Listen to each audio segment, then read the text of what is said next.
Sumainyo ang Panginoon, at sumaiyo rin. ang mabuting balita ng Panginoon ayon kay San Mateo.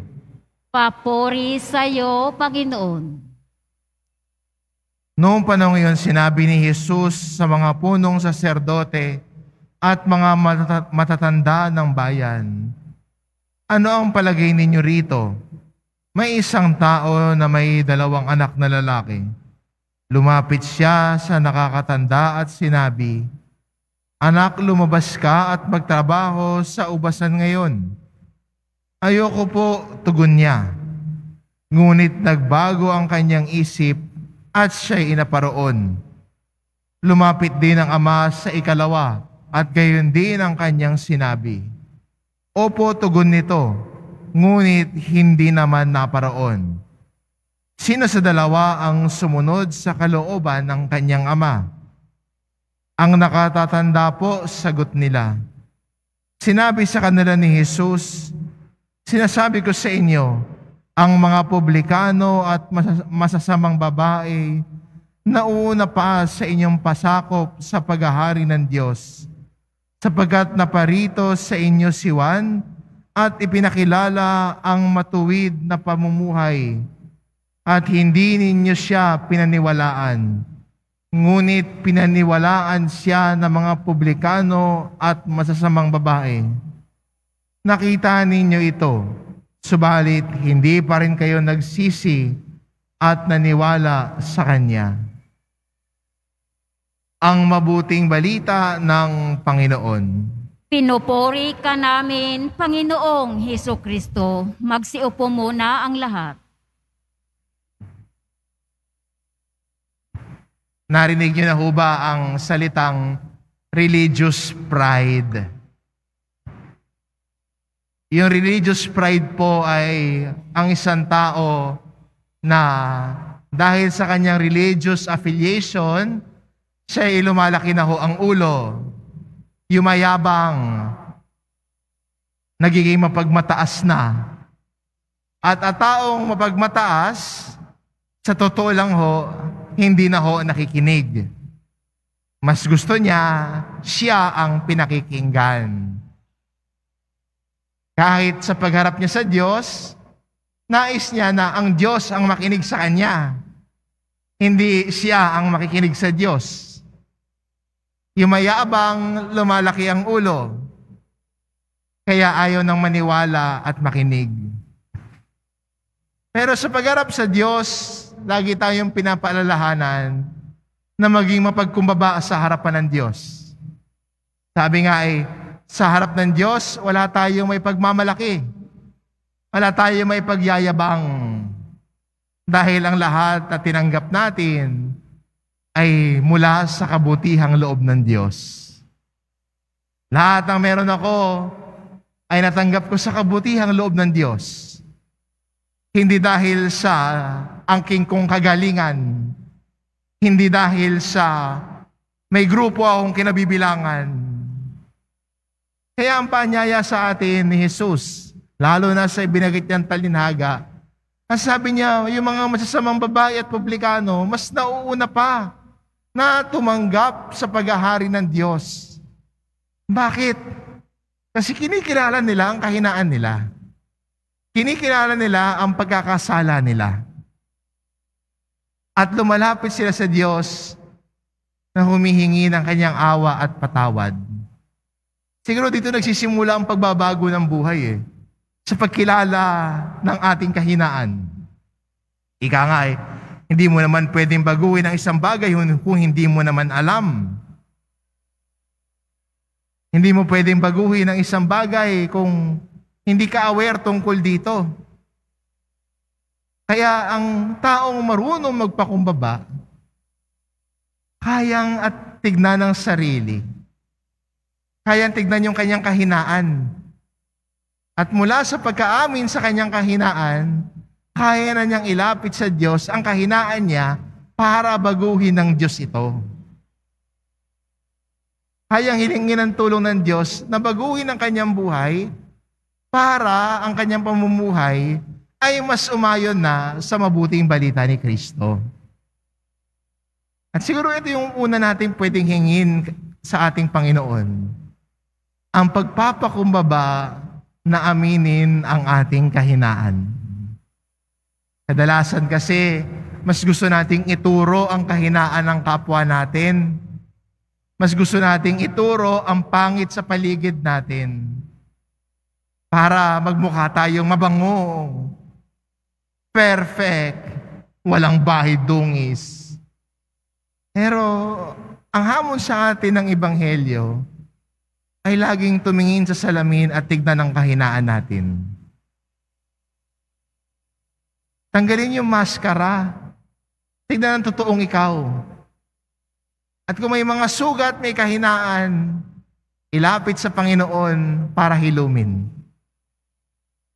Kung may mga kahinaan, kung may mga sugat, huwag ka matakot sa sugat.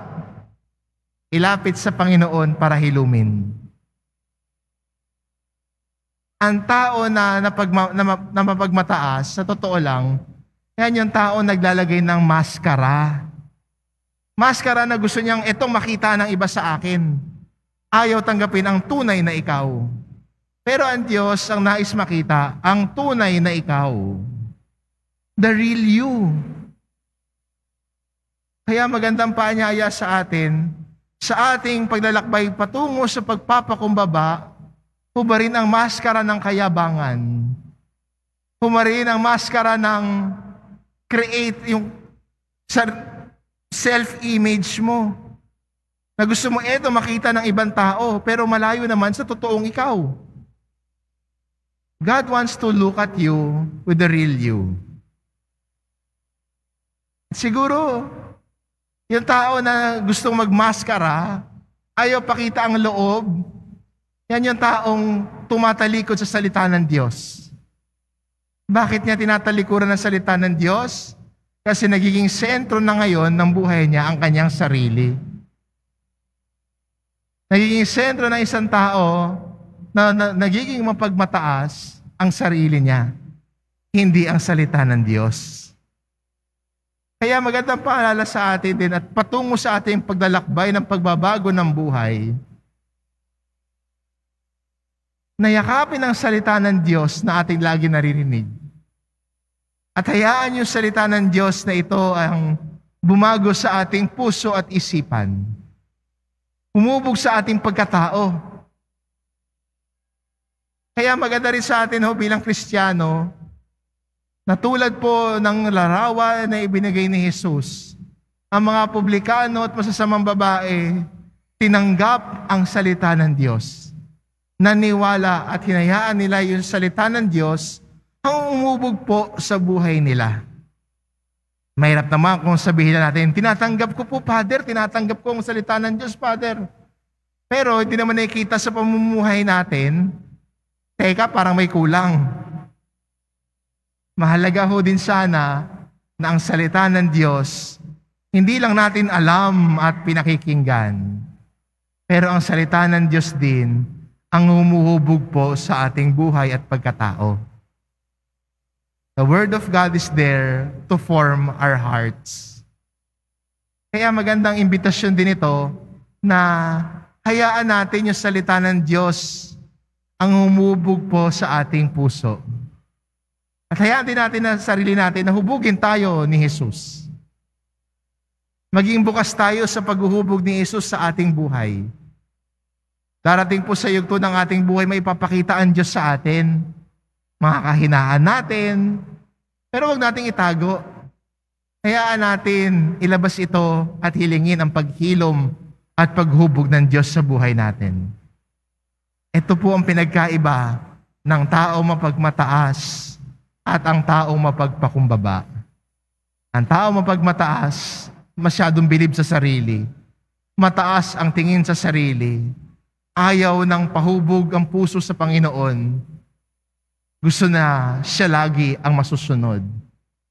Pero ang taong tumatak sa pagpapakumbaba, bagamat may mga kahinaan, minsan ay may mga panahon na tumatalikod sa Diyos. Pero hindi huli ang lahat. Laging may panahon at may puwang sa ating buhay ng pagtalikod sa kasalanan at pagbabago ng buhay. At ang humuhubog sa ating buhay ay ang salita ng Diyos. Ang salita ng Diyos na humuhubog sa atin para sumunod lagi kay Jesus. At ang salita ng Diyos din ay mamumunga sa ating buhay sa pamamagitan ng ating pagmamahal sa ating kapwa. Maganda po yung challenge sa atin ng Ebanghelyo natin. Kaya maganda rin po na mula po sa challenge, yakapin natin. Huwag tayo matakot pag may narinig natin yung salitang challenge. Kasi pag may mga challenges sa buhay natin, doon tayo lumalago. At ang Ebanghelyo natin sa linggong ito, pwedeng challenging din eh. Pero ang Panginoon, naglalatag ng challenge sa atin para lumago tayo sa ating pananampalataya at lumago tayo sa ating pagkatao. At ito po ang direksyon natin at paanyaya ng Panginoon. Challenging yung Ebanghelyo natin, mahirap gawin, madaling sabihin. Pero kung susubukan, dito tayo lalago. At sana wag tayong umurong sa mga challenges ng Ebanghelyo. Kasi kung gagawin natin ito, lalago tayo bilang Kristiyano. Ang tanong ko, gusto mo bang lumago? Gusto mo bang lumago sa iyong pagsunod kay Jesus? Gusto mo bang lumago sa iyong pagkatao? At talikuran ang dati mong gawain at lumakad na sa bagong salita ng Diyos? Huwag ka na matakot na yakapin ang hamon ni Jesus sa iyo. Dito tayo lalago, dito tayo mas buong makakasunod sa Kanya. Amen.